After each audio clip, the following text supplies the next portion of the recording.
जय श्री राम, जय श्री कृष्ण। दर्शकों नमस्कार। जब समय सबक सिखाता है तब अर्जुन जैसे वीर धनुर्धर भी अभीर लुटेरों से हार जाता है, और श्री कृष्ण जैसे भगवान भी जरा नामक शिकारी के बाण से मूर्छित होकर देह त्याग देते हैं। समय बहुत बलवान है दोस्तों। यह घटना धर्म और न्याय से संबंधित कसौटीपूर्ण विषय रहा है, क्योंकि राम ने छिपकर बाली का वध किया था और जरा ने अनभिज्ञतावश अनजाने में अपने पूर्व जन्म के अन्याय के विरुद्ध न्याय की प्राप्ति श्री कृष्ण लीला के माध्यम से परिपूर्ण किया। राम ने बाली को पेड़ के पीछे से बाण मारकर उसका वध कर दिया था। राम ने सुग्रीव को किष्किंधा का राज्य वापस दिलाया और फिर बाली की पत्नी तारा ने राम को श्राप दिया था। समय परिवर्तित होता रहता है मित्रों। समय समय पहचानिए, समय बड़ा बलवान, कावे अर्जुन लूटिया वही धनुष वही बाण। अर्जुन रोते हुए कहने लगे, वही तीर वही कमान, पर समय पर मेरे साथ नहीं था। भगवान श्री कृष्ण के स्वर्ग जाने पर अर्जुन और द्वारिका वासियों के दुर्गति का मार्मिक वर्णन हमारे ग्रंथों और पुराणों में वर्णित है।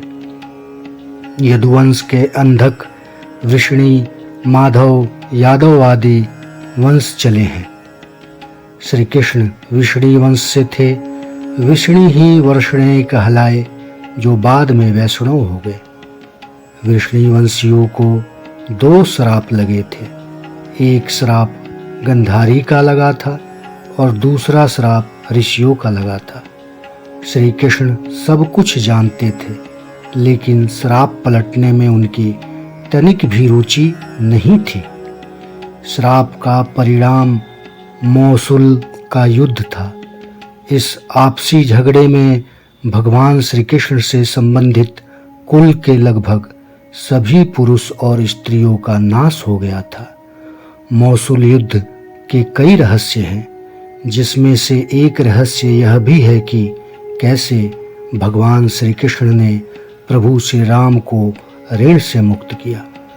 भगवान श्री कृष्ण द्वारिका छोड़ स्वर्ग जाने के लिए योग में लीन हो गए, और जरा नामक शिकारी ने भगवान श्री कृष्ण के पैर को मृग की आंख समझकर दूर से बाण चला दिया। इस बाण के लगते ही भगवान मूर्छित हो गए। जरा ने जब श्री कृष्ण को देखा तो काफी घबरा गया और अपराध बोध से दुखी हो गया। भगवान श्री कृष्ण ने तब जरा को समझाया कि यह तो मेरे विधान से ही रचा हुआ था।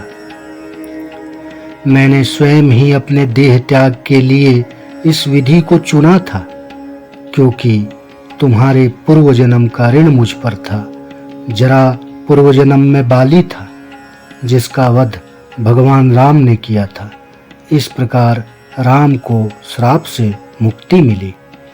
विष्णु पुराण में कथा है कि श्री कृष्ण और यदुवंशियों के शरीर का अंतिम संस्कार करके अर्जुन जब द्वारिका से निकले तो भगवान श्री कृष्ण की आज्ञा मानकर वे अपने साथ द्वारिका वासियों सहित भगवान श्री कृष्ण की कई पत्नियां और यदुवंशियों की स्त्रियों को हस्तिनापुर लेकर चल दिए।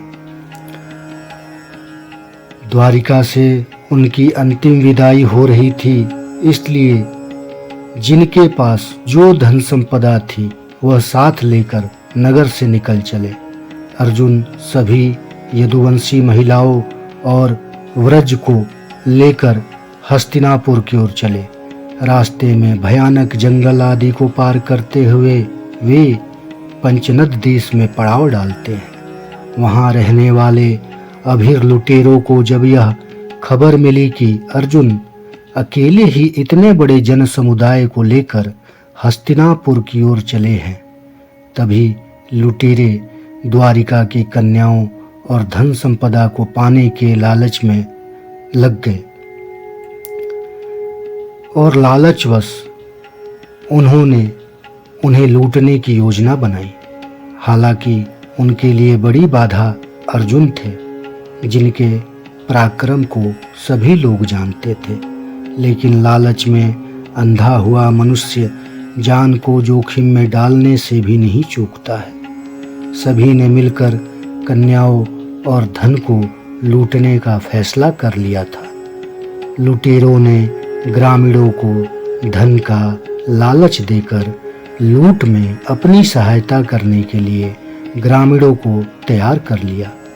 अर्जुन सतर्कता से चल रहे थे, लेकिन आने वाले खतरे से अनजान थे। मार्ग में उनको अभीर लुटेरों ने घेर लिया और कन्याओं और धन पर अधिकार जमाने लगे। अर्जुन ने सभी को भय दिखाकर भगाने का प्रयास किया, लेकिन अर्जुन के किसी भी बात का अभीर लुटेरों पर कोई प्रभाव नहीं पड़ा। तब अर्जुन ने अपना गांडीव धनुष उठा लिया और लुटेरों पर दिव्य बाणों का प्रयोग करना चाहा, लेकिन अर्जुन हैरान रह गए। अर्जुन बार बार मंत्र बोलकर दिव्य शास्त्रों को बुला रहे थे, लेकिन दिव्य शास्त्र प्रकट नहीं हुए। अर्जुन का दिव्य गांडीव धनुष भी सामान्य धनुष के जैसा बन गया। महाभारत युद्ध में पूरी कौरव सेना को पराजित करने वाले अर्जुन आश्चर्य में थे कि उनकी शक्तियों को क्या हो गया है। एक एक बाण से अर्जुन लुटेरों के समूह पर प्रहार कर रहे थे। लुटेरों ने अग्निदेव से प्राप्त अर्जुन के अक्षय तर्कस, जिनमें बाण कभी समाप्त नहीं होते थे, उन्हें भी तोड़ दिया। फिर अर्जुन बाण के नोक से लुटेरों के साथ लड़ते हुए अंततः हार गए। अर्जुन को पराजित करके अभीर लुटेरों ने द्वारिका की स्त्रियों और धन संपदा को अर्जुन से देखते देखते लूट कर चल दिए। अर्जुन शोक में डूबे हुए थे और वे रो रहे थे। लुटेरों से पराजित अर्जुन किसी तरह से महर्षि व्यास के पास पहुंचे और पूरी स्थिति बताई।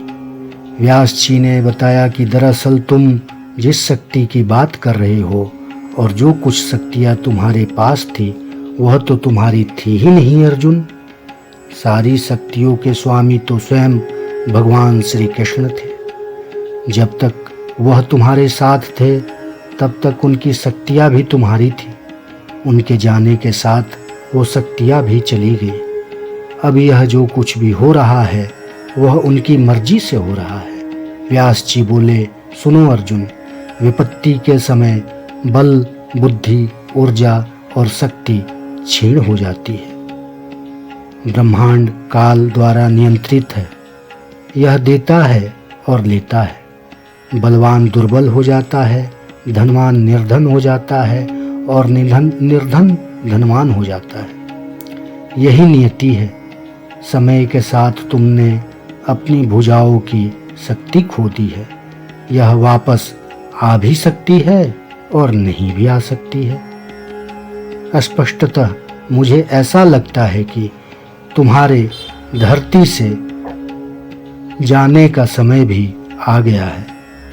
अर्जुन ने व्यास जी के समझाने पर भगवान श्री कृष्ण की अंतिम आज्ञा का ध्यान करके उनके प्रपौत्र व्रजनाभ जी को यदुवंशियों का राजा बना दिया। व्रजनाभ जी उस समय बहुत छोटे थे, इसलिए हस्तिनापुर में रहे और पांडवों के देह त्याग और स्वर्गारोहण के बाद परीक्षित जी ने इनका ध्यान रखा और बाद में मथुरा मंडल का राजा बना दिया। व्रजनाभ जी के नाम पर ही मथुरा और आसपास के क्षेत्र को व्रजमंडल कहा जाता है। मानवता से क्या, भगवान बड़ा, समय बड़ा बलवान। राम श्रापित हो गए, कृष्ण से बलशाली भये श्राप। अर्थात समय ही व्यक्ति को सर्वश्रेष्ठ और कमजोर बनाता है। शायद समय ही भगवान है। श्री राम और श्री कृष्ण को भी समयानुसार देह का त्याग करना पड़ा है। और जब अर्जुन का वक्त बदला तो उसी के सामने अभिर लुटेरों ने द्वारिका वासियों सहित गोपियों को लूट लिया। जिसके गांडीव के प्रत्यंचा के टंकार से बड़े बड़े भगवान स्वरूप योद्धा घबरा जाते थे, वो भी समय रूपी काल के समक्ष विवश थे।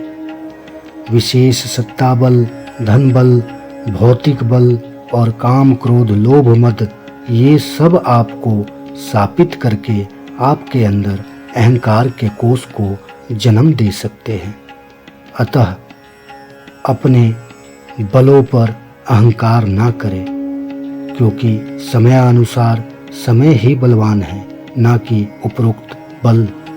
इस प्रकार वर्तमान समय में जितने भी धन्ना सेठ और प्रधान सेवक, सन्यासी, फकीर, बाबा आदि जो स्वयं को सर्वश्रेष्ठ सर्वोपरि मान रहे हैं और जाति धर्म का धंधा करने में लगे हुए हैं, उन सब का अंत काल द्वारा निर्धारित है। अतः जितना भोग विलास और आत्ममुग्धता का लुफ्त उठा सकते हैं उठा लें। जितना आनंद ले सकते हैं ले लें। जिस दिन बलवान समय के काल चक्र में पड़ेंगे उस दिन शायद पश्चाताप का मौका भी ना मिले। दोस्तों, यदि आपका भी कोई विचार और सुझाव हो तो कमेंट करें, चैनल को सब्सक्राइब करें और वीडियो को लाइक और शेयर जरूर करें। ओम नमो भगवते वासुदेवाय।